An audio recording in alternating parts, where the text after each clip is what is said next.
À minuit, ma sœur enceinte a été jetée dehors dans le froid. Mes parents ont envoyé un texto, ne l'aidez pas. Bonjour, je suis Léora, et il y a 2 ans, à 3 heures du matin, ma sœur enceinte s'est présentée à ma porte, trempée par la pluie, tremblante, à peine capable de parler. Nos parents l'avaient mise à la porte pour protéger leur image parfaite. Puis ils m'ont envoyé un message, ne l'aide pas, elle n'avait personne, alors je l'ai laissée entrer. Et maintenant, 2 ans plus tard, mon père a le culot de demander, est-ce que le bébé va bien? J'ai dit une phrase, une seule. Mais peut-être que ce qui fait le plus mal, ce n'est pas ce qu'ils lui ont fait. C'est ce qu'ils s'attendaient à ce que je fasse, moi aussi. Pourquoi une famille traiterait-elle ses filles comme des étrangères? Et quelle était cette seule phrase que j'ai finalement renvoyée? Voulez-vous savoir? C'était le genre de son qui vous tire du sommeil avant même que votre esprit n'ait eu le temps de réagir. 3 coups secs, puis 3 autres, chacun plus vif que le précédent. Mon appartement était sombre, à l'exception de la faible lueur du lampadaire extérieur, brouillé par la pluie qui frappait ma fenêtre en nappe continue. Pendant un instant, j'ai cru que j'avais rêvé. Puis une autre série de coups a retenti, urgents, inégaux. Qui que ce soit, cette personne n'allait pas partir. J'ai repoussé la couverture et j'ai basculé mes jambes sur le côté du lit, mon cœur battant déjà plus vite. C'était la fin de l'automne à Charleston, et l'air à l'intérieur était assez froid pour que mon souffle forme un léger nuage devant moi. J'ai enfilé un sweatshirt et me suis dirigé vers la porte à pas feutrés, en essayant de ne pas imaginer le pire. Quand j'ai regardé à travers le Judas, mon estomac s'est noué. Sa capuche était baissée, ses cheveux plaqués sur ses joues, le mascara formant des traînées irrégulières. Le fin sweatshirt collait à elle, complètement trempé, et en dessous, je pouvais voir la courbe indéniable d'un ventre de femme enceinte. Elle tremblait si fort que ses dents claquaient. Et quand j'ai entrouvert la porte, le vent a poussé la pluie à l'intérieur comme un avertissement. Léora. Sa voix s'est brisée sur mon nom, le son rauque et faible. Je l'ai tirée à l'intérieur avant qu'elle ne puisse dire autre chose. La porte a claqué derrière elle, mais pas avant que le froid de la nuit ne me morde la peau. Elle se tenait au milieu de mon salon, laissant l'eau s'égoutter sur le parquet, l'air d'avoir été parachutée d'un autre monde. J'ai attrapé le plaid drapé sur le canapé et je l'ai enroulé autour de ses épaules. Ses mains s'y sont agrippées comme si c'était la seule chose solide qui restait. Et puis mon téléphone a vibré. Il était face contre la table, l'écran s'illuminant par courtes et vives impulsions. Je l'ai ramassé, le pouce planant sur le bouton avant même d'avoir regardé. L'aperçu du message était suffisant. De Sarafène, si tu l'abrites, tu ne vaux pas mieux qu'elle. Ne reviens pas, c'était comme lire quelque chose écrit dans la glace. Mes doigts se sont resserrés autour du téléphone jusqu'à ce que mes articulations blanchissent. Ce n'était pas juste un ordre. C'était une condamnation. L'exil signifiait en 12 mots. Les yeux de Mie se sont tournés vers le téléphone. Elle n'a pas eu besoin de demander de qui il venait. Elle sait que tu es là, ai-je demandé doucement, plus pour moi-même que pour elle. Elle m'a mise à la porte. Ses lèvres ont à peine bougé. Elle a dit, j'avais jusqu'à minuit pour décider. Y mettre fin ou partir. Elle a dégluti difficilement, le mouvement presque douloureux à regarder. Je suis parti. J'ai jeté un coup d'œil vers la fenêtre. La pluie striait la vitre en lignes implacables. La tempête à l'extérieur était en quelque sorte plus douce que celle qui faisait rage en moi. Dans mon esprit, j'étais de retour à cette longue table de salle à manger. Des années de dîner de famille où la règle tacite était simple, protéger l'image. Ne pas ramener de problème à la maison. Ne pas donner aux gens une raison de parler. Dans notre maison, l'amour était conditionnel. On pouvait le sentir dans la façon dont les conversations s'arrêtaient quand on entrait dans la pièce, dans la façon dont le sourire de Sarafène pouvait se durcir en un instant si on disait la mauvaise chose. Maintenant, elle avait retourné cette arme contre Mie. Et si je lui ouvrais ma porte, elle la retournerait aussi contre moi. Mon téléphone a de nouveau vibré. Un autre message. Je ne l'ai pas ouvert. Au lieu de cela, je l'ai posé face contre la table et je suis retourné vers Mie. Elle était maintenant assise sur le bord du canapé, la couverture tirée autour d'elle comme si elle était trop lourde à soulever. Allez, dis-je, en gardant ma voix stable. Mettons-toi au chaud. Je l'ai guidée vers la cuisine, où le bourdonnement du réfrigérateur était le seul son en dehors de la pluie. J'ai rempli la bouilloire et l'ai mise sur la cuisinière, le déclic du brûleur étrangement fort dans le silence. Tu ne vas pas le lire, a-t-elle demandé après un moment, sa voix étouffée par la couverture. Non. J'ai ouvert le placard et j'ai attrapé la boîte de thé. Si elle veut me parler, elle peut venir ici elle-même. Les yeux de Mi ont scruté les miens comme pour essayer de mesurer à quel point j'étais sérieuse. Je n'ai pas scié. Quand la bouilloire a sifflé, j'ai versé l'eau dans 2 tasses, la vapeur s'enroulant dans l'air froid entre nous. Elle a pris la sienne à 2 mains, la chaleur s'imprégnant dans ses doigts. Léora, a-t-elle hésité, les yeux brillants. Tu n'es pas obligé. Si, ai-je dit avant qu'elle ne puisse finir. Je le suis. Pendant un long moment, le seul son fut celui de la pluie contre les fenêtres. Elle fixait le fond de sa tasse, et je lui ai laissé cet espace. Parfois, on n'a pas besoin de réponse tout de suite. On a juste besoin de savoir que quelqu'un ne va pas s'en aller. Je pouvais sentir la vibration de mon téléphone de l'autre côté de la pièce, un autre message attendant comme une pierre dans ma poche. Mais je n'ai pas bougé. S'il voulait que je choisisse, j'avais déjà choisi. Elle s'est adossée au canapé, ses épaules s'affaissant enfin un peu. La couverture a glissé d'un côté, et je l'ai rabattue autour d'elle. Dehors, la pluie s'est adoucie, mais le ciel était encore lourd de nuages. À l'intérieur, l'air avait changé. Pas chaud, pas encore, mais différent, comme si nous avions franchi une ligne sans retour possible. La respiration de Mi s'est ralentie. Puis, d'une voix à peine plus forte qu'un murmure, elle a dit, « Tu ne connais pas encore toute l'histoire. » J'ai croisé son regard. Alors, raconte-moi tout. Sa voix était si basse que j'ai dû me pencher pour la saisir. La pluie dehors était plus douce maintenant, mais elle remplissait toujours la pièce de son tapotement régulier, comme si elle marquait les secondes avant qu'elle ne dise ce qu'elle avait retenu.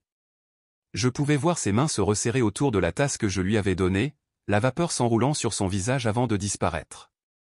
Ça a commencé il y a 3 nuits, a-t-elle murmuré, les yeux fixés sur un point juste derrière mon épaule. Je savais qu'elle serait en colère, mais je ne pensais pas. Elle s'est interrompue et a dégluti difficilement. Je suis restée silencieuse. Si je la poussais, elle pourrait se refermer. Si j'attendais, j'obtiendrais toute la vérité. Elle m'a demandé de venir au salon, a repris Mi. Papa était là aussi. Elle avait un verre de vin à la main, sans même prétendre que c'était juste pour se détendre. Elle n'a pas perdu de temps. Elle m'a dit que j'avais 2 options, mettre fin à la grossesse ou faire mes valises et être parti avant minuit. Ses doigts ont tressailli sous la couverture. Elle n'a pas élevé la voix. C'est ce qui a rendu les choses pires, comme si c'était juste une affaire, comme si ma vie, mon bébé, n'était qu'un inconvénient sur son calendrier. Je me suis trop facilement imaginé la scène, Sarafen dans cette robe de soie qu'elle portait quand elle voulait se sentir en contrôle, le verre de vin en équilibre comme un accessoire, son ton assez calme pour vous faire douter de votre propre réaction. C'était son talent, faire paraître la cruauté raisonnable. « Qu'a dit papa ?» ai-je demandé. Son rire était sans joie. Rien. Il est juste resté assis là. Il m'a regardé une fois, puis a de nouveau fixé la cheminée comme si je ne faisais même pas partie de la conversation. Elle a secoué la tête. Tu sais ce qu'elle a dit après ça? Elle m'a dit, si tu le gardes, ne t'attends pas à ce que nous soyons ton filet de sécurité. Comme si je leur avais jamais rien demandé. Je pouvais presque sentir l'odeur âpre de ce vin, voir la façon dont Sarafen aurait croisé les jambes, un point final physique à toute discussion, la façon dont le silence de papa faisait toujours de lui son complice sans qu'il lève le petit doigt. As-tu essayé de la raisonner? Ai-je demandé, connaissant déjà la réponse. Je lui ai dit que je l'aimais, que je voulais ce bébé. Elle a ri, non pas comme si elle trouvait ça drôle, mais plutôt comme si j'avais dit quelque chose de naïf. Alors elle s'est levée, est allée au placard du couloir et est revenue avec mon sac de sport. Il était déjà fait. J'ai froncé les sourcils. Elle l'avait fait avant même de te parler? Oui. Les yeux de Mi sont retombés sur la couverture. Quand je suis sorti avec, elle m'a suivi sur le porche. Elle a jeté quelque chose sur la pelouse. C'était la photo de famille du Noël dernier, celle où nous sommes tous devant le sapin. Mais ma partie de la photo était déchirée, juste disparue. J'ai imaginé cette photo brillante, le bord blanc déchiqueté là où son visage aurait dû être. Mon estomac s'est contracté. Il pleuvait, a-t-elle poursuivi.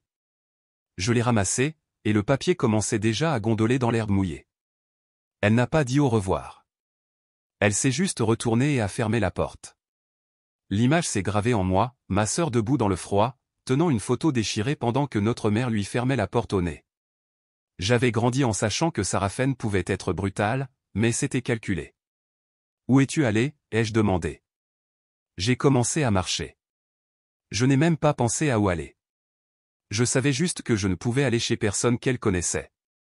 Je suis arrivé à l'arrêt de bus près de la bibliothèque, je suis resté assise là jusqu'à ce que je ne sente plus mes orteils. J'ai pensé à t'appeler, mais je savais qu'elle essaierait de t'atteindre en premier. Elle avait raison. Le fait que le message de Sarafen soit arrivé avant même que Mine ait fini de frapper le prouvait. Je me suis levé et je suis allé dans ma chambre sans dire un mot. Quand je suis revenu, j'avais la petite boîte en velours que je gardais sur l'étagère supérieure de ma commode. Les sourcils de Mi se sont froncés quand je la lui ai tendue. « Ouvre-la. » Elle a soulevé le couvercle et a eu un léger hoquet de surprise. À l'intérieur se trouvait un délicat collier en or avec un petit médaillon usé. « C'était celui de grand-mère Elsie », a-t-elle murmuré. « Elle me l'a donné quand j'ai eu 18 ans, ai-je dit. Elle m'a dit qu'il était dans la famille depuis 3 générations. Je veux que tu l'aies maintenant. » Ses yeux se sont levés vers les miens. « Léora, je ne peux pas, si, tu peux. Il reste dans la famille que nous choisissons, pas dans celle qui nous jette dehors quand nous ne correspondons pas à l'image. » Elle a serré le collier dans sa main comme s'il pouvait disparaître si elle le lâchait. Pendant un instant, les traits de son visage se sont adoucis. Je pouvais voir l'adolescente qu'elle avait été, la petite sœur qui me suivait partout dans le jardin. Le silence s'était tiré, mais il n'était pas inconfortable. Il était solide. Puis la vibration stridente de mon téléphone sur la table l'a brisé. J'ai tourné la tête vers le son. L'écran s'est allumé, le nom de Sarafen clair même d'ici. Je ne l'ai pas touché. Pas encore. Mi m'a jeté un coup d'œil. Tu ne vas pas voir ce qu'elle veut? J'ai secoué la tête lentement, la mâchoire serrée. Non, elle en a déjà assez dit. Le téléphone a de nouveau vibré. La pluie dehors s'était transformée en bruine, le ciel commençant à peine à pâlir avec la première lueur de l'aube, mais à l'intérieur, l'air était lourd de tout ce que nous n'avions pas encore dit. Je n'ai pas ouvert le message tout de suite. Au lieu de cela, je suis resté assise là, sur le bord du canapé, à fixer la douce lueur de l'écran, regardant le nom de ma mère pulser comme un battement de cœur. Je n'avais pas peur. J'étais fatigué. Fatigué des jeux, des culpabilisations, de la manipulation déguisée en bonne manière. Mais je savais aussi qu'il ne fallait pas supposer que son silence signifiait une reddition. Si Sarafen n'avait pas débarqué avec un monologue et un verre de vin, c'est qu'elle préparait quelque chose de plus discret, de plus stratégique. Finalement, j'ai pris le téléphone et j'ai tapoté l'écran. Le message était bref, considérez ceci comme votre dernier avertissement. Pas de chaleur, pas de ponctuation, juste ça.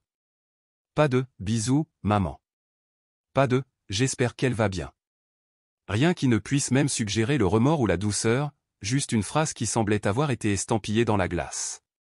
Je l'ai supprimé sans répondre, mais il est resté dans un coin de mon esprit comme une horloge qui tourne. Les jours suivants se sont écoulés dans cet étrange limbe qui s'installe dans une maison après une tempête. Mi dormait beaucoup. Son corps était encore tendu, et je pouvais dire qu'elle n'avait pas l'habitude d'être dans un endroit où elle n'avait pas à sursauter. Elle prenait de longues douches et pliait ses vêtements plus d'une fois, comme si l'ordre pouvait restaurer son contrôle. Je suis retourné travailler à la librairie à temps partiel, principalement parce que je ne voulais pas la laisser seule trop longtemps. J'ai dit la vérité à ma directrice, ou du moins une version qui n'impliquait pas de photos déchirées et d'ultimatum. Elle n'a pas posé de questions, m'a juste dit de faire ce que j'avais à faire. C'est ça, de travailler avec des femmes dans la cinquantaine, elles en ont assez vu pour savoir quand quelqu'un tient le coup avec des bouts de ficelle. Nous avons trouvé un rythme. Nous ne parlions pas beaucoup du bébé. Je pense qu'elle avait besoin de se sentir à nouveau comme une personne avant de pouvoir se sentir comme une mère, mais le silence à l'extérieur de notre appartement était trompeur. Le premier vrai signe est arrivé le vendredi suivant. Je revenais de la boîte aux lettres quand j'ai remarqué 2 enveloppes rouges dans les boîtes de nos voisins. Calligraphie élégante, invitation pour les fêtes. La famille Conquête était célèbre à Charleston pour ses fêtes de Noël. C'était pratiquement une tradition de quartier. Je ne m'attendais pas à en recevoir une, mais ce à quoi je ne m'attendais pas, c'était que la voisine d'en face, Madame Danton, m'arrête dans le couloir. « La fête de Noël de votre mère », a-t-elle dit joyeusement, en brandissant l'enveloppe. Je n'ai pas vu votre nom sur la liste. Un oubli, j'en suis sûr.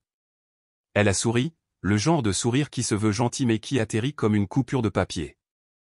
J'ai souri en retour, un sourire bref et crispé. Je ne pense pas que nous y assisterons, ai-je dit simplement. Madame Danton a penché la tête, son ton baissant juste assez pour rendre la chose personnelle. Eh bien, j'espère que tout va bien. Votre mère? Elle a dit que vous aviez été soumise à beaucoup de stress ces derniers temps. Bien sûr qu'elle l'avait dit. Le temps de rentrer dans l'appartement, mes mains tremblaient. Je n'étais pas en colère. Pas encore. C'était plus comme ce froid lent et rampant qui s'infiltre avant une tempête. Mie était sur le canapé, un livre sur les genoux, mais ses yeux étaient ailleurs. Ça va, ai-je demandé. Elle a hoché la tête. Mais quand elle a levé les yeux, j'ai pu voir qu'elle savait déjà. Quelques jours plus tard, nous sommes allés au marché fermier du samedi. Nous avions besoin de faire des courses, et je pensais qu'une promenade lui ferait du bien. L'air du matin était vif, les étals du marché animés par les voisins et les étrangers, le genre de normalité qui, je le pensais, pourrait nous protéger des chuchotements. Nous étions près de l'étal de légumes quand c'est arrivé. Mie avait pris un sac d'oranges, souriant faiblement quand une voix a percé la foule. Tiens, n'est-ce pas mignon? C'était une femme que je reconnaissais vaguement, quelqu'un qui avait l'habitude de faire du bénévolat aux ventes de gâteaux de l'église. Elle portait des lunettes de soleil surdimensionnées et un sourire en coin qui n'atteignait pas ses yeux. Le cas social fait ses propres courses maintenant, a-t-elle dit assez fort pour que trois têtes se tournent. Mie s'est figée. Les oranges ont glissé de ses mains et ont roulé sur la table. Elle a baissé les yeux, les joues rouges. Je suis intervenu sans réfléchir, pas en colère, juste précise. Nous ne sommes pas ici pour la charité, ai-je dit calmement. Mais si vous distribuez la honte, gardez-en peut-être un peu pour la femme qui a jeté sa fille enceinte dans une tempête. Les lèvres de la femme se sont entr'ouvertes comme si elle s'était attendue à ce que nous restions silencieuses, à ce que nous nous fassions toutes petites. J'ai pris le bras de Mie et l'ai emmenée avant qu'elle ne puisse entendre le reste. Nous avons laissé le panier derrière nous. Aucune de nous n'a parlé jusqu'à ce que nous soyons de retour dans la voiture. Mie regardait par la fenêtre. J'ai gardé mes mains sur le volant plus longtemps que nécessaire avant de démarrer le moteur. Elle empoisonne les gens, ai-je finalement dit. Pas seulement nous. Tous ceux qu'elle peut atteindre.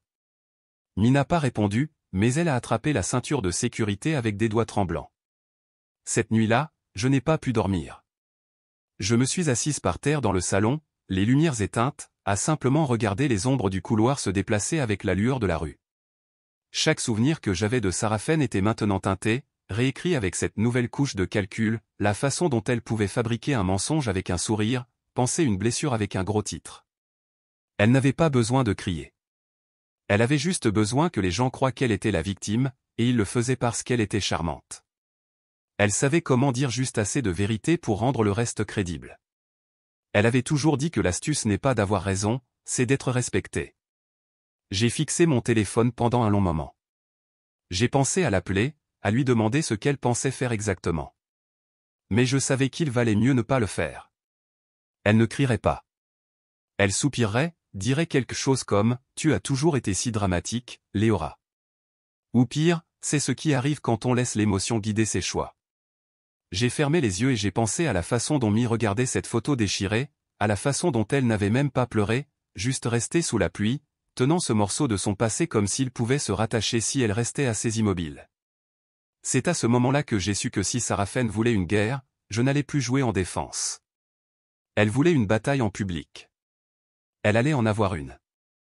Mais selon mes propres termes. Le lundi, j'avais un plan. Je ne l'ai pas expliqué en détail à Mie, non pas parce que je ne lui faisais pas confiance, mais parce que j'avais besoin qu'elle se repose, qu'elle croie qu'il y avait encore un peu de paix dans le monde qui n'était pas empoisonné par l'influence de notre mère. Mais à l'intérieur, j'en avais fini d'attendre, fini d'espérer que Sarafen s'arrêterait aux affronts subtils et aux chuchotements. Elle voulait peindre un tableau. Très bien. J'apporterai le cadre. C'était en début de soirée. Je venais de mettre de l'eau sur le feu pour les pâtes et je tranchais une tomate quand j'ai entendu une portière de voiture se fermer dehors. Mon appartement donne sur la rue, mais je gardais les stores baissés la plupart du temps, surtout depuis l'incident au marché. Mie était dans sa chambre, écouteurs aux oreilles, en train de regarder un documentaire. Je me suis essuyé les mains sur une serviette et j'ai jeté un coup d'œil par la fenêtre. La Lexus garée de l'autre côté de la rue ne m'était pas inconnue. Ni la femme qui en sortait avec des talons bas, un manteau en laine crème et un sac à main qui coûtait probablement plus cher que mon loyer. Elle n'avait pas changé. Pas sa démarche. Pas la façon dont elle s'est arrêtée pour lever les yeux vers ma fenêtre comme si elle savait déjà que je la regardais. Sarafen. Elle n'a pas sonné tout de suite. Au lieu de cela, elle est restée devant la porte pendant quelques secondes. Peut-être s'attendait-elle à ce que je sorte pour l'accueillir comme une fille dévouée rappelée à la maison. Quand cela ne s'est pas produit, elle a frappé 3 coups secs. Pas frénétique, pas hésitant, juste délibéré.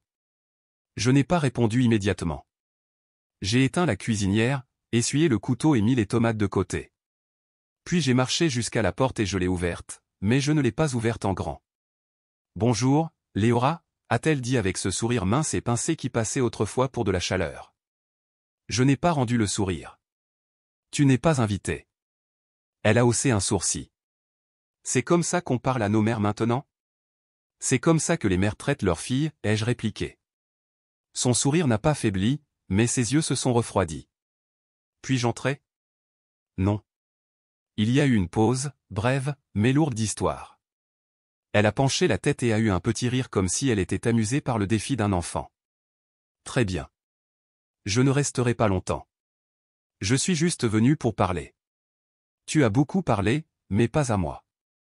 Elle a ignoré cela. J'ai parlé à quelqu'un dans une agence privée, une bonne, discrète. Ils aident les filles comme moi à trouver des foyers stables pour leurs enfants.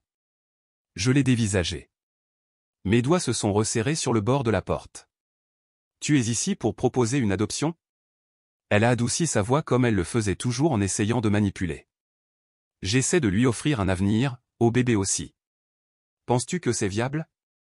Travailler à temps partiel, vivre dans un appartement de 2 chambres, regarder sa vie s'effondrer avant même qu'elle n'ait commencé ? Tu veux dire la vie dont tu l'as jetée dehors ? Ma voix était basse, mais tranchante. Tu as fait son sac et jeté sa photo dans le jardin. Tu as fait ton choix, et maintenant tu veux prétendre que tu es l'équipe de sauvetage.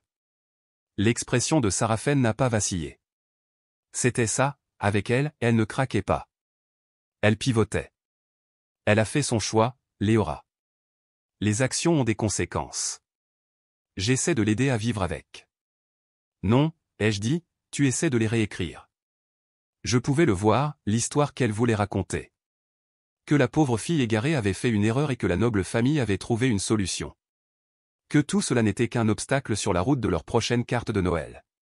Elle a fouillé dans son sac et en a sorti une petite enveloppe. Si elle est d'accord, l'agence couvrira les frais médicaux et fournira une allocation. Il n'est pas trop tard pour prendre la bonne décision. Mon rire a été bref, sec. La bonne décision selon qui ? Selon ce qui est le mieux pour tout le monde. Non, ai-je dit à nouveau, plus fermement. Pas tout le monde, juste toi. Ta réputation, ta vie soigneusement organisée. J'ai fait un pas en avant, sans ouvrir davantage la porte, mais assez pour que ma voix atterrisse comme une pierre. La seule erreur a été de s'attendre à ce que tu agisses comme une mère. Elle a cligné des yeux une seule fois, mais c'était suffisant. Suffisant pour montrer qu'elle m'avait encore une fois sous-estimé. Puis j'ai fermé la porte. Je me suis appuyé contre elle, respirant lentement et profondément. Derrière moi, j'ai entendu la porte de mi grincer en s'ouvrant. C'était elle, a-t-elle demandé doucement. Je me suis retourné. Ouais. Qu'est-ce qu'elle voulait ? J'ai regardé l'enveloppe qui était toujours sur le sol où Sarafen l'avait laissée tomber. Réparer son image. Mi s'est approché, l'a ramassée et, sans même regarder à l'intérieur, l'a déchirée en 2. Laisse-la s'occuper de son propre reflet. Nous sommes restés en silence pendant un moment après ça. La bouilloire sur la cuisinière a commencé à siffler, mais je n'ai pas bougé. Finalement, Mi s'est levée et l'a éteinte. Quand elle est revenue, elle avait 2 tasses de thé. Elle m'en a tendu une, et nous l'avons bu comme nous le faisions quand nous étions enfants, sirotant de la camomille en cachette et chuchotant des secrets après l'heure du coucher. Cette nuit-là, la maison semblait plus silencieuse, non pas d'une solitude, mais d'une poussière retombée. Jusqu'à ce que mon téléphone vibre à nouveau. J'ai regardé l'écran. Un texto, pas de Sarafen. C'était de Vera, notre cousine, proche de Sarafen. Toujours sa préférée. Elle avait une façon de jouer sur les deux tableaux, mais sans jamais risquer sa place au sommet. On peut parler? C'est à propos de Mi. Je n'ai pas répondu. Pas encore.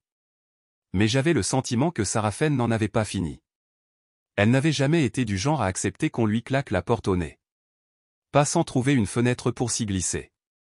Après avoir claqué la porte au nez de Sarafen, je me suis accordé quelques minutes pour respirer, puis je me suis fait une tasse de café que je n'ai jamais bu. J'avais juste besoin de tenir quelque chose de chaud qui ne me mentirait pas. Mi est restée silencieuse la majeure partie de la soirée, et je l'ai laissée faire. Nous avons regardé un vieil épisode des Craquantes juste pour entendre des femmes parler d'autre chose que de trahison. Mais même le sarcasme de Dorothy ne pouvait pas étouffer le malaise qui s'installait dans mes os. Je connaissais ma mère.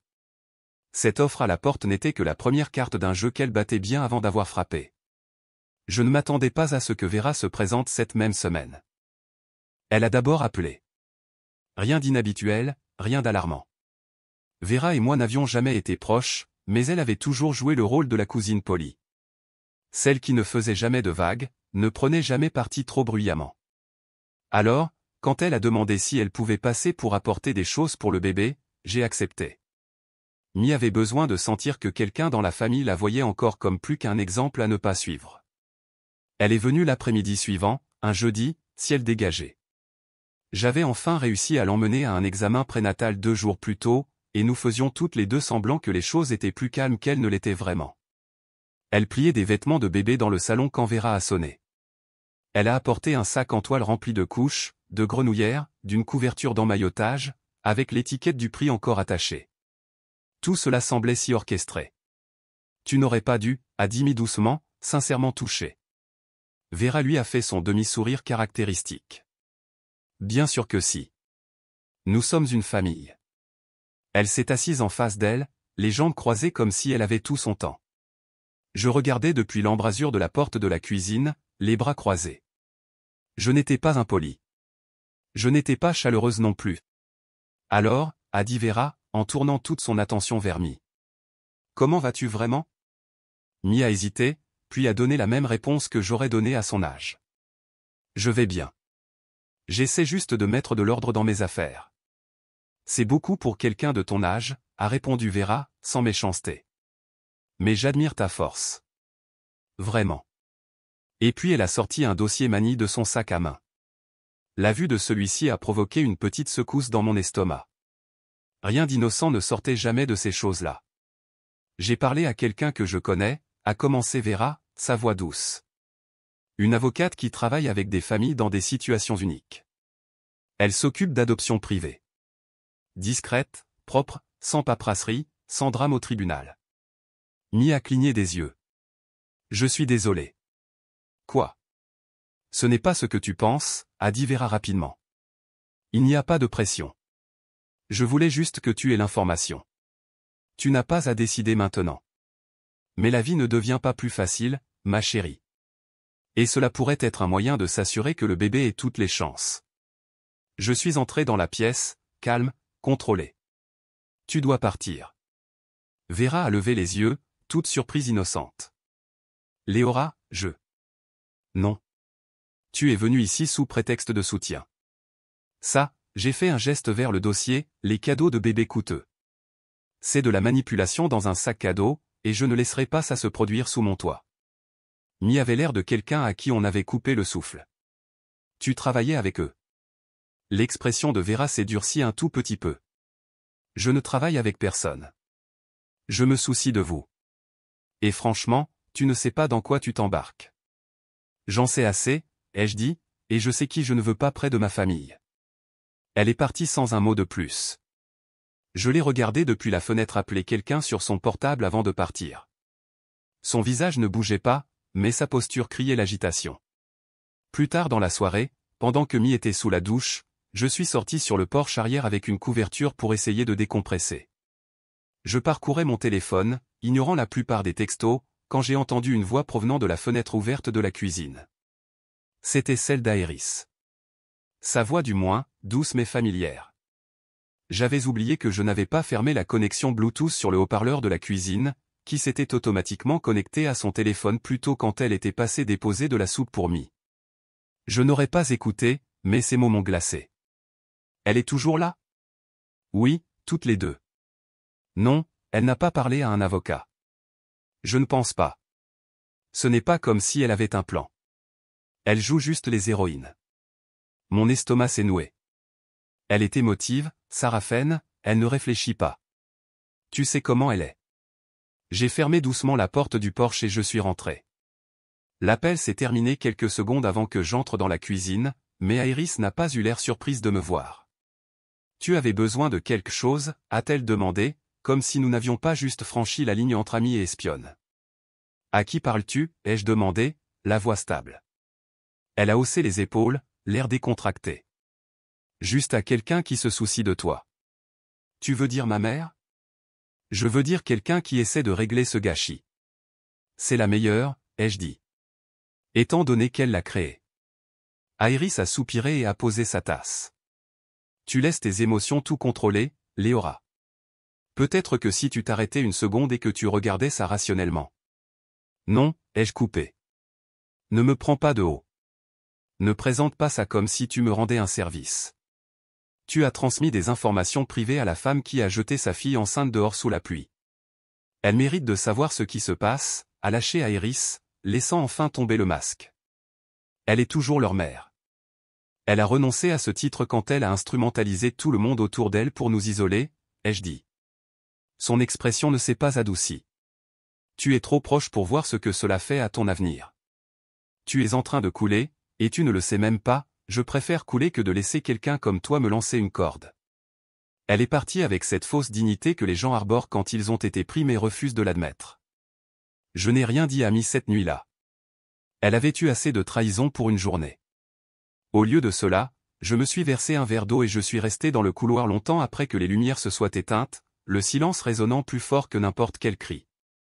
Le matin, j'avais changé tous les mots de passe, verrouillé tous mes comptes et commencé à chercher des avocats spécialisés dans les protections de tutelle d'urgence. Je ne prenais plus de risques. Tard cette nuit-là, alors que je fermais les rideaux et vérifiais les serrures pour la deuxième fois, mon téléphone a de nouveau vibré. Pas de nom, pas de numéro, juste un message. Si tu ne coopères pas, tu y seras forcé. Le texto a brûlé dans un coin de mon esprit pendant des jours. Je ne l'avais lu qu'une seule fois, si tu ne coopères pas, tu y seras forcé. Puis je l'avais supprimé. Mais je n'avais pas besoin de l'écran pour me souvenir des mots. Il résonnait à mes oreilles chaque fois que je regardais Mi, chaque fois que j'entendais le bébé donner des coups de l'autre côté de l'appartement, chaque fois que j'essayais de dormir et que je n'y parvenais pas. Je ne lui en ai pas parlé. Pas tout de suite. Je ne pouvais pas. Elle était déjà sur les nerfs, se réveillant certaines nuits en haletant comme si elle venait de tomber de très haut. Je la trouvais dans la cuisine à 3 heures du matin, les mains en coupe autour d'une tasse dont elle ne buvait jamais. Alors, au lieu de jeter de l'huile sur le feu, j'ai discrètement doublé les serrures de la porte d'entrée, installé une caméra de sécurité que j'avais commandée en ligne, et changé notre mot de passe sans fil. 3 jours plus tard, c'est arrivé. Cette matinée avait mieux commencé que la plupart des autres. Elle s'était réveillée avant moi, avait fait des toasts, et avait même réussi un petit sourire quand je suis entré dans la cuisine. Elle portait un des sweats trop grands que je lui avais donné, celui qui disait « Pas aujourd'hui, Satan » en lettres délavées. Nous en avions plaisanté une fois. Cela semblait une éternité. Mais quelque chose a changé vers midi. Elle lisait sur le canapé quand j'ai remarqué qu'elle tenait son ventre. Pas de cette manière tendre qu'elle avait d'habitude, mais plutôt comme si elle se préparait à un choc. Je lui ai demandé si elle allait bien. Elle a dit oui. 20 minutes plus tard, elle était pliée en deux dans le couloir, s'agrippant au mur avec des jointures blanches, des larmes coulant silencieusement sur ses joues. Nous n'avons pas attendu.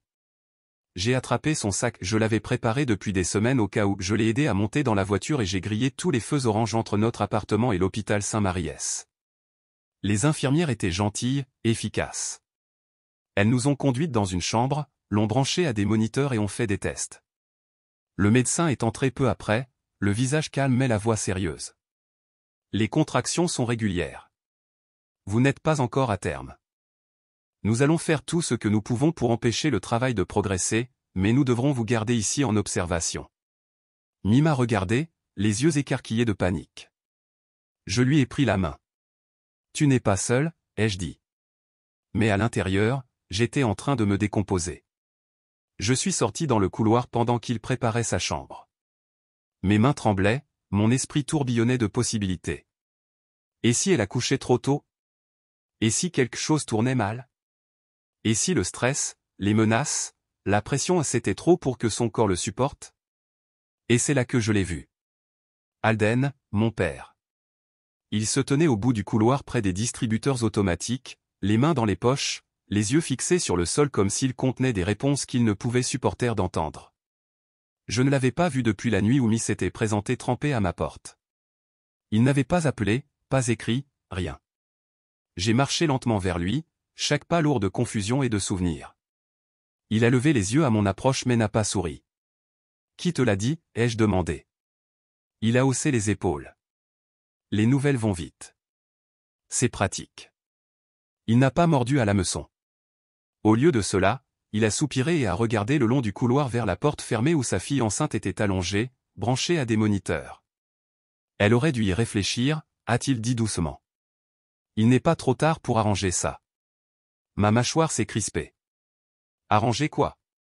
Le fait qu'elle ait un enfant ou qu'elle refuse d'en avoir honte? Il a finalement croisé mon regard. Tu es imprudente, Léora. Tu l'as toujours été, et maintenant tu l'entraînes dans ta chute. J'ai pris une respiration, lente et froide. Ne fais pas semblant d'être venu pour aider. Il a fouillé dans son manteau et en a sorti un mince dossier. Les factures d'hôpital s'accumulent vite. Il l'a posé sur le siège à côté du distributeur et est passé devant moi sans un mot de plus. J'ai attendu d'entendre le tintement de l'ascenseur, puis je me suis approché et j'ai ouvert le dossier. Il n'y avait pas de chèque, pas de lettre, juste une copie de l'estimation de l'hôpital et une note griffonnée de son écriture, elle a fait son choix. Cette nuit-là, je me suis assise seule dans la salle d'attente, regardant l'horloge pendant que Mi dormait derrière une paroi de verre. Elle était stable pour l'instant, mais les infirmières ont bien précisé qu'elle avait besoin de repos, de zéro stress, et d'un plan. J'ai ouvert mon portefeuille et j'ai sorti le stylo en argent que mon père m'avait offert pour ma remise de diplôme universitaire. Il portait mes initiales gravées ainsi qu'une citation, « Tu as tout ce dont tu as besoin pour écrire ton avenir ». Je l'ai fixé pendant un long moment. Le lendemain matin, je me suis rendu dans un prêteur sur gage de l'autre côté de la ville, assez loin pour que personne ne me reconnaisse. Je l'ai vendu. Pas de négociation, pas de sentimentalité, juste assez pour couvrir la première vague de frais d'hôpital. Il ne s'agissait pas seulement de l'argent. Il s'agissait de couper cette dernière ficelle, celle qui me liait encore à une version de lui qui n'a jamais vraiment existé. Quand je suis retourné à l'hôpital, j'ai remis le paiement au service de facturation et je suis retourné dans la chambre de Mi avec un sentiment de résolution tranquille. Elle était assise dans son lit, pâle mais calme. Ses yeux ont rencontré les miens, et quelque chose en eux a changé quand elle a vu mon visage. « Est-ce que tout va bien ?» a-t-elle demandé. J'ai hoché la tête. Je m'en suis occupé. Elle n'a pas demandé comment. Elle savait qu'il ne fallait pas creuser pour le moment. Cette nuit-là, après qu'elle se soit rendormie, je suis sorti pour prendre l'air. La cour de l'hôpital était vide, à l'exception d'un concierge qui passait la serpillière près de l'entrée. Le lampadaire au-dessus de moi vacillait, bourdonnant doucement. J'ai resserré mon manteau autour de moi et j'ai levé les yeux vers le ciel gris, me demandant combien de combats il me restait. Et puis j'ai pensé à ce texto, à cette menace. Si tu ne coopères pas, tu y seras forcé. J'ai pensé à Sarafen, à Vera, à Iris. Et je l'ai dit à voix haute, doucement mais avec certitude. S'ils veulent me la prendre, ils devront d'abord passer par l'enfer. 2 semaines se sont écoulées dans un calme étrange, le genre qui me rendait toujours méfiante. Mi était de retour à la maison, au repos au lit, mais elle avait de nouveau cette lueur sur les joues, celle que je n'avais pas vue depuis la nuit où elle s'était présentée à ma porte. Sa force revenait de petites manières discrètes. Elle riait plus. Elle lisait de nouveau. Elle m'a même aidé à réaménager la chambre du bébé, principalement depuis le fauteuil près de la porte, me dirigeant comme une contremaîtresse de chantier avec un presse-papier et une tolérance zéro pour les étagères de travers. Et pendant un moment, j'ai eu l'impression que nous étions peut-être en train de tourner la page. Mais quand les choses deviennent calmes autour de Sarafen, vous pouvez parier qu'elle est quelque part en train de mettre en scène quelque chose. C'est arrivé tard un dimanche. Je pliais du linge dans le salon quand mon téléphone a vibré. Un message de mon amie Anna avec rien d'autre qu'une capture d'écran en pièces jointes. Pas de texte, pas de légende, juste l'image. C'était une photo de la chambre du bébé. Notre chambre, la même que j'avais peinte pendant 3 jours, pour laquelle j'avais choisi les rideaux, commandé le berceau, les mêmes étagères, la même girafe en peluche dans le coin, le même éclairage, mais elle avait été postée sur les réseaux sociaux de Sarafen, avec la légende, tellement reconnaissante de voir enfin des progrès. Une famille est plus forte quand elle s'unit. Et les commentaires, tu as toujours été un tel roc pour ta famille. Ce bébé a de la chance d'avoir une grand-mère comme toi. Il faut tout un village, et tu en as construit un, Sarafen. Pas une seule mention de moi. Pas même de mi. Juste des éloges versés comme du sirop sur un mensonge qu'elle avait fabriqué et servi à son cercle fidèle. J'ai senti la chaleur monter à mes oreilles. Mes mains se sont crispées sur le bord du panier à linge. Chaque élément de cette pièce était sorti de ma poche, de mes heures, de ma sueur, et maintenant elle le paradait comme un projet de charité qu'elle avait gracieusement financé. J'ai descendu le couloir jusqu'à la chambre de Mi et j'ai frappé légèrement. Elle m'a dit d'entrer, et je me suis assise sur le bord de son lit sans un mot, lui tendant simplement le téléphone. Elle a fixé l'image pendant un long moment, puis l'a lentement rendue. Elle n'est même jamais entrée dans cette pièce, a-t-elle dit, la voix plate. Elle n'en avait pas besoin, ai-je répondu. Elle a probablement envoyé quelqu'un pour prendre la photo quand nous n'étions pas là. Mi a doucement caressé son ventre.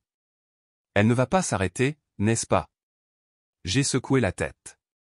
Non, mais moi si. Cette nuit-là, après que Mi se soit endormie, je me suis assise seule dans le salon, parcourant tout ce que Sarafen avait posté ces derniers jours. Tout était parfaitement orchestré, rien de flagrant, juste assez de miettes de pain pour façonner le récit qu'elle voulait, celui où elle était la force directrice, la mère martyre qui, malgré la trahison de ses filles, s'élevait toujours pour faire ce qui était juste. J'ai posé le téléphone, pris un verre d'eau et je suis restée assise dans le noir pendant un moment. Et puis c'est venu. Alors que je posais le verre dans l'évier, mon téléphone s'est de nouveau allumé. Cette fois, c'était Alden. Son premier message en des mois. Est-ce que le bébé va bien? Nous mettons à jour l'arbre généalogique. Pas, comment vas-tu, ou, tu me manques. Pas même, j'espère que tout va bien. Juste une phrase, directe, transactionnelle et d'une froideur éhontée. Comme si l'existence de l'enfant n'était rien de plus qu'un point à classer dans la prochaine lettre de vœux. Je n'ai pas répondu tout de suite. Je suis juste resté là, à le regarder. C'était tout Alden, toujours à observer de loin. Toujours plus préoccupé par la perception que par la connexion. Il n'est pas venu à l'hôpital pour s'asseoir aux côtés de Mi. Il est venu déposer un dossier et rendre un jugement comme un prêtre sans confession. Maintenant, il voulait un nom pour une feuille de calcul. Je me suis assise à la table de la salle à manger, j'ai ouvert mon ordinateur portable et j'ai commencé un nouveau document, une liste. En haut, j'ai tapé « tout ce que je ne tolérerai plus ». En dessous, j'ai écrit « les gens qui s'attribuent le mérite de choses qu'ils n'ont pas gagnées ». Les gens qui réécrivent mon histoire comme si je n'étais pas dans la pièce quand elle s'est déroulée. Les gens qui appellent une fois tous les quelques mois et s'attendent à ce que je remplisse les blancs pour eux. La famille qui traite la lignée comme une monnaie. Quiconque pense que le silence est la même chose que la grâce. J'ai cliqué sur enregistrer et j'ai refermé le couvercle. Puis j'ai ouvert un nouvel onglet de navigateur et j'ai commencé à regarder les annonces de location à Atlanta. Quelques clics se sont transformés en quelques appels. À minuit, j'avais 2 rendez-vous fixés pour la semaine suivante. Je n'ai rien dit à personne, pas même à Mi, non pas parce que je ne lui faisais pas confiance, mais parce que j'avais besoin qu'elle se sente en sécurité, qu'elle sache qu'elle avait un avenir sans avoir à porter le poids de la fuite du passé. Si elle demandait, je lui dirais. Mais pour l'instant, j'avais juste besoin de déplacer les pièces discrètement. Le lendemain, j'ai emballé quelques vêtements de bébé et quelques-uns des souvenirs de ma grand-mère. J'ai dit à Mi que j'organisais. Elle n'a pas posé de questions. Et quand j'ai eu un moment seul dans la chambre du bébé, je me suis tenu au centre de la pièce, ce même espace que Sarafen avait posté comme un trophée, et j'ai regardé autour de moi. J'ai touché le fauteuil à bascule que j'avais assemblé moi-même, les livres que j'avais rangés par ordre alphabétique, le mobile que j'avais commandé sur Etsy. Puis j'ai sorti mon téléphone et j'ai rédigé une réponse au message d'Alden. J'ai tapé « Elle est parfaite et elle commencera sa vie dans un endroit que vous n'avez jamais vu avec un nom que vous ne partagerez jamais. » Mais je n'ai pas cliqué sur envoyer. Pas encore. Je l'ai juste regardé, l'ai laissé là sur l'écran comme une attente, comme une porte attendant d'être fermée pour de bon. Dehors, le ciel commençait à se teinter de rose. Mi fredonnait dans sa chambre. Au loin, une cloche d'église a sonné, marquant l'heure. J'ai fermé le message, mais pas avant de cliquer sur enregistrer. Le jour approchait. La confrontation, la rupture, la coupe finale, mais pas encore. D'abord, nous sortirions. Ensuite, nous nous réapproprierions l'histoire. J'ai plané au-dessus du bouton d'envoi plus longtemps que je n'aurais dû. La phrase était toujours là, brillant faiblement dans la pénombre de mon appartement, comme si même le téléphone savait que ce message avait du poids. Non seulement à cause des mots, vifs et définitifs, mais à cause de ce que cela signifiait. La réponse n'était pas seulement une déclaration. C'était une clôture. C'était la dernière brique d'un mur que j'avais passé des années à nier avoir besoin de construire. Elle est parfaite. Elle commence l'école l'année prochaine dans une ville où vous n'êtes jamais allé avec un nom de famille que vous ne partagerez jamais. Je l'ai relu une fois de plus, chaque syllabe comme un petit couteau destiné à trancher des décennies d'attente, de culpabilité et de performance familiale. Et puis j'ai cliqué sur envoyer. J'ai imaginé Alden assis à son bureau, probablement en train de polir ses vieux boutons de manchette ou de lire les nouvelles financières, puis ouvrant nonchalamment ce message, s'attendant à une mise à jour polie, quelque chose à coller dans sa prochaine lettre de vœux entre un bilan boursier et le dernier score de golf. Au lieu de cela, il aurait ça. Laissons-le méditer là-dessus. C'était lundi soir. Le mardi matin, j'avais réservé le camion de déménagement, soumis le formulaire de réexpédition du courrier et obtenu une location à court terme à Atlanta à mon nom. J'ai veillé à ne le dire qu'à une seule personne, Anne. Elle n'a pas demandé pourquoi. Elle a juste hoché la tête et a proposé de conduire le camion si j'en avais besoin. Vous deux ne devez plus rien à cette ville, a-t-elle dit, en me tendant une deuxième tasse de café. Parfois, la liberté ressemble à des boîtes en carton et au silence. Le mercredi, j'ai commencé à faire les cartons tranquillement, méthodiquement. Nous travaillions la nuit, après que Mi se soit reposé, pliant les vêtements, emballant les articles de bébé dans du papier bulle, empilant les souvenirs en petites piles bien nettes qui semblaient en quelque sorte plus légères que les années qu'elles représentaient. Mi n'a pas demandé où nous allions. Elle n'en avait pas besoin. Elle le savait. Nous ne parlions pas de Charleston en termes de ce qui nous manquerait. Il n'y avait pas grand-chose, quelques bons souvenirs, une balancelle de Porsche de notre enfance, la vieille recette de biscuits de notre grand-mère, une librairie nichée derrière un café que nous avions visité une fois ensemble. Mais ils étaient éclipsés par tout le reste. Le jugement, la surveillance, le silence des gens qui prétendaient vous aimer, mais seulement si vous suiviez le scénario qu'ils avaient écrit. Le vendredi matin est arrivé, doux et gris. Le camion est arrivé à 8 heures, et Anne s'est présentée 5 minutes plus tard avec des croissants, du jus d'orange et sans paroles inutiles. Mi était déjà habillée quand je suis entré dans sa chambre. Elle était assise sur le bord du lit, une main sur son ventre, l'autre serrant le collier de famille que je lui avais donné. Elle avait l'air calme. Calme comme le sont les gens qui ont décidé de ne pas regarder en arrière. « Sommes-nous prêtes » a-t-elle demandé. « Aussi prêtes que nous le serons jamais » ai-je répondu. Il a fallu 2 heures pour tout charger. Le camion n'était pas plein. Pas de choses matérielles, en tout cas. Nous n'emportions pas de canapé, d'armoire ou de service de porcelaine. Juste l'essentiel, des vêtements, des souvenirs, des choses qui avaient un sens, pas pour la frime. Avant de fermer la porte de l'appartement pour la dernière fois, je me suis tenu au centre du salon. L'endroit gardait encore des échos, Mi pleurant au milieu de la nuit, l'odeur du thé et de la lavande, le doux craquement des lattes de plancher où nous avions dansé une fois juste pour faire bouger le bébé. Ce n'avait pas été parfait, mais ça avait été un refuge, et c'était important. Je n'ai pas laissé de mots. Je n'en devais à personne. À midi, nous traversions le pont Arthur Ravenel Jr. La silhouette de Charleston rapetissant dans le rétroviseur. Les nuages se sont légèrement écartés, et la lumière du soleil a percé, illuminant l'eau en contrebas. Mi était assise tranquillement à côté de moi, une main posée sur son ventre, les yeux balayant l'horizon. « Tu penses qu'ils essaieront de nous trouver » a-t-elle finalement demandé. J'ai gardé les yeux sur la route. « Pas là où nous allons » ai-je dit. Il y a eu une pause. Puis elle a hoché la tête, lentement et sûrement. Nous avons conduit en silence pendant un moment, le genre qui n'avait pas besoin d'être comblé. Juste nous, la route, et le bourdonnement d'un avenir qui prenait lentement forme. Des heures plus tard, nous nous sommes garés dans l'allée d'un petit duplex dans un quartier calme d'Atlanta. Rien d'extraordinaire, mais propre, lumineux, avec une cour clôturée et 2 chambres qui ressemblaient plus à une possibilité qu'à des murs. Anne a aidé à décharger, puis nous a serrés toutes les deux dans ses bras, laissant derrière elle un jeu de clés de rechange et une carte cadeau pour l'épicerie. « Bienvenue à la maison », a-t-elle dit, puis elle est partie sans fanfare. Ce soir-là, après avoir assemblé le berceau et installé l'essentiel, Mi se tenait dans l'embrasure de la porte de sa nouvelle chambre. Elle a regardé autour d'elle les rideaux vert pâle, le fauteuil à bascule, le mobile et a murmuré, celle-ci, on dirait qu'elle a toujours été destinée à être la sienne. Je savais de qui elle parlait. J'ai hoché la tête et lui ai serré la main. Celle-ci n'appartient à personne d'autre qu'à nous. Cette nuit-là, j'étais allongé dans mon nouveau lit, la fenêtre entr'ouverte pour laisser entrer la brise de Géorgie. Le téléphone a vibré une fois. Je l'ai pris. C'était une réponse d'Alden. Juste 3 mots. Compris. Bonne chance. Je l'ai regardé, ne sachant pas quoi ressentir. Pas d'excuses, pas de colère, juste ça.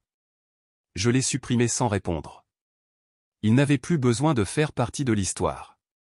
La route s'étendait longue et tranquille devant nous, et pour une fois, je n'ai pas ressenti le besoin de regarder en arrière. 2 ans plus tard, nous avions planté nos racines dans une ville où personne ne chuchotait sur nous au déjeuner de l'église, où personne ne regardait le ventre de Mi comme une marque de honte. Atlanta nous a d'abord offert l'anonymat, puis des opportunités, et finalement quelque chose que nous n'avions pas eu à Charleston depuis longtemps, la sérénité. Notre appartement n'était pas luxueux.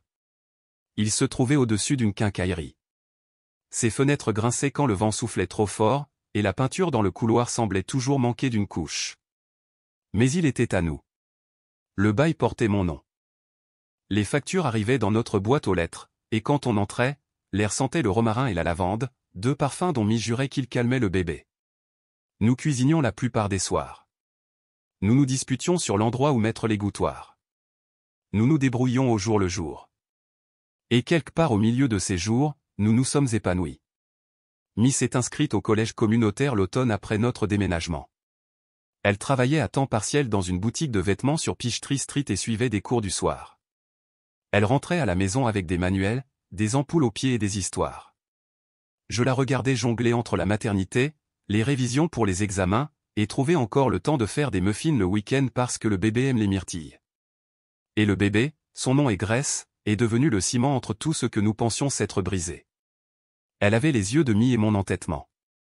Elle a marché à 9 mois, a insisté pour s'habiller seule à 15, et refusait de faire la sieste sans une couverture spécifique qui avait été la mienne quand j'étais enfant. Chaque étape importante ressemblait à une petite révolution. Non seulement parce qu'elle grandissait, mais parce que chaque sourire, chaque rire était la preuve que nous avions survécu. Ce printemps-là, pour le 2e anniversaire de Grace, j'ai fait quelque chose que je n'avais pas fait depuis longtemps. J'ai envoyé un texto. Ce n'était pas dramatique. Ce n'était pas amer. Juste une photo de Grace dans une robe jaune, du glaçage sur les joues, en train de souffler des bougies pendant que Mi la tenait par derrière. En dessous, j'ai tapé « Elle est aimée, en sécurité et heureuse ». C'est tout ce que vous avez besoin de savoir. Je l'ai envoyé à Sarafen et à Alden. Aucune réponse n'est revenue. Je n'en attendais pas, mais j'avais besoin de l'envoyer, non pas pour clore un chapitre, mais pour clarifier les choses, pour leur faire savoir qu'ils avaient manqué quelque chose d'extraordinaire, et qu'elle s'épanouissait dans un monde sur lequel ils n'avaient aucun contrôle. Des semaines ont passé, puis nous avons appris la nouvelle. Apparemment, quelqu'un à Charleston en avait finalement eu assez du mythe Conquête. Une femme de l'ancien cercle caritatif de Sarafen, le genre qui s'habillait toujours comme si elle allait à une séance photo pour un magazine mais ne manquait jamais une occasion de potin, avait tout raconté. Peut-être qu'elle avait vu clair dans leur jeu. Ou peut-être qu'elle avait juste été retirée de la liste de la carte de Noël une fois de trop. Quoi qu'il en soit, la vérité a éclaté sur la nuit où Mi a été jetée dehors. Sur la photo déchirée, sur les mensonges postés en ligne sur l'unité familiale. Cela s'est répandu comme une traînée de poudre dans les coins tranquilles de Charleston, où le jugement se cachait derrière les bonnes manières. Anne l'a appris la première par un ami commun. Elle a appelé, ayant du mal à cacher le sourire dans sa voix. Ils ne sont plus sur les listes d'invités, m'a-t-elle dit. Sarafen a été des invités du gala du country club. Alden est resté silencieux comme une tombe à son club de golf. On dit que tout le monde fait comme s'il ne savait pas, je n'ai pas ri, mais j'ai respiré un peu plus facilement. Ce n'était pas de la vengeance. C'était un juste retour des choses. Et cet été-là, alors que Grace trottinait entre mes jambes dans la cuisine, et que Mie était assise au comptoir en lisant à voix haute son mémoire de fin de trimestre, j'ai réalisé quelque chose. Nous ne nous cachions plus. Nous n'étions plus en train de guérir non plus. Nous étions juste en train de vivre. Cet automne-là, Mie a obtenu son diplôme avec mention. Elle portait une robe bleu marine sous sa toge, la même qu'elle avait portée à son premier entretien à Atlanta. J'étais dans le public, tenant Grace, qui a applaudi quand le nom de sa mère a été appelé, comme si elle comprenait ce que ce moment signifiait. 3 mois plus tard, Mie a ouvert sa propre boutique. Elle n'était pas tapa accent Graveleuil, mais elle était pleine de lumière. Les murs étaient vert pâle, les portants propres et bien organisés, l'espace rempli de pièces de créateurs locaux. C'était un endroit où elle pouvait décider du récit, de ce qui était exposé, de ce qui valait la peine d'être gardé, et de ce qui n'avait plus sa place. Le jour de la grande ouverture, les gens sont arrivés lentement, des amis de ses cours, des voisins du quartier, la femme qui nous vendait des fleurs fraîches chaque semaine pour notre rebord de fenêtre. Et au-dessus de l'entrée, peint sur une pancarte en bois que Mie avait fabriquée à la main, il y avait les mots « La famille, ce sont ceux qui sont là ». Elle n'a pas dit grand-chose à ce sujet, m'a juste regardé quand je l'ai vue et a souri. Je le pensais, a-t-elle dit. Je lui ai serré la main. Je sais. Alors que le magasin bourdonnait de voix et de jazz doux en arrière-plan, Anne s'est glissée à l'intérieur avec un bouquet et un sac de viennoiserie. Elle m'a tendu un croissant, puis s'est penchée près de moi. « Tu penses qu'ils franchiront un jour cette porte ?» a-t-elle demandé, ses yeux balayant l'entrée. J'ai regardé au-delà de la vitre les gens qui riaient, faisaient des achats, promenaient des chiens, Grace assise derrière le comptoir avec un livre de coloriage et une brique de jus, et j'ai souri. S'ils le font, ai-je dit, ils sauront exactement où ils se situent. Parfois, la famille n'est pas celle qui partage votre sang. C'est celle qui se tient à vos côtés quand tous les autres s'en vont. Cette histoire n'était pas seulement une question de trahison. Il s'agissait de choisir l'amour plutôt que l'héritage, la vérité plutôt que les apparences, et d'apprendre que le silence peut être plus puissant que les cris. Avez-vous déjà eu à choisir entre ce qui est juste et ce qui est attendu? Dites-le moi dans les commentaires. J'adorerais entendre votre histoire. Et si cela vous a touché, n'oubliez pas de vous abonner. Il y en a d'autres à venir.